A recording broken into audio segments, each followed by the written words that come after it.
Kannur Payyambalam guest house പരിസരത്തെ വാക്ക് വേയിലെ ഉമ്മൻചാണ്ടിയുടെ പേരുള്ള ശിലാഫലകം മാറ്റിയെന്ന് പരാതി. പകരം മുഹമ്മദ് റിയാസിന്റെ പേരുള്ള ഫലകം സ്ഥാപിച്ചെന്നാണ് കോൺഗ്രസിന്റെ പരാതി.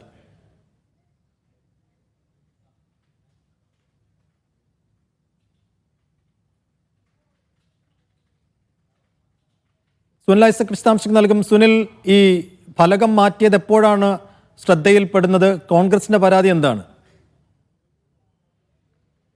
ഇന്നാണ് കോൺഗ്രസ് നേതാക്കളുടെ ശ്രദ്ധയിൽ ഇത്തരത്തിലൊരു വിഷയം പതിയുന്നത്. അതേ തുടർന്നാണ് വലിയ പ്രതിഷേധവുമായി DCC പ്രസിഡന്റ് മാർട്ടിൻ ജോർജിന്റെ നേതൃത്വത്തിലുള്ള നേതാക്കൾ അവിടെ എത്തുന്നത്. അതായത് 2015 മെയ് 15-നാണ് കുട്ടികളുടെ പാർക്കിന്റെയും നവീകരിച്ച സീ പാർക്ക് വേയുടെയും ഉദ്ഘാടനം ഉമ്മൻചാണ്ടി നിർവഹിച്ചത്. അതോടനുബന്ധിച്ച് ഇവിടെ ഉമ്മൻചാണ്ടി അടക്കമുള്ള ആളുകളുടെ പേര് ആലേഖനം ചെയ്ത ഒരു ശിലാഫലകം അവിടെ സ്ഥാപിച്ചിരുന്നു. പക്ഷെ പിന്നീട് ആ ശിലാഫലകം അവിടെ നിന്ന് മാറ്റി മന്ത്രി മുഹമ്മദ് റിയാസ് ഉദ്ഘാടനം ചെയ്തു എന്ന തരത്തിൽ മറ്റൊരു ശിലാഫലകം അവിടെ സ്ഥാപിച്ചു എന്നാണ് പരാതി.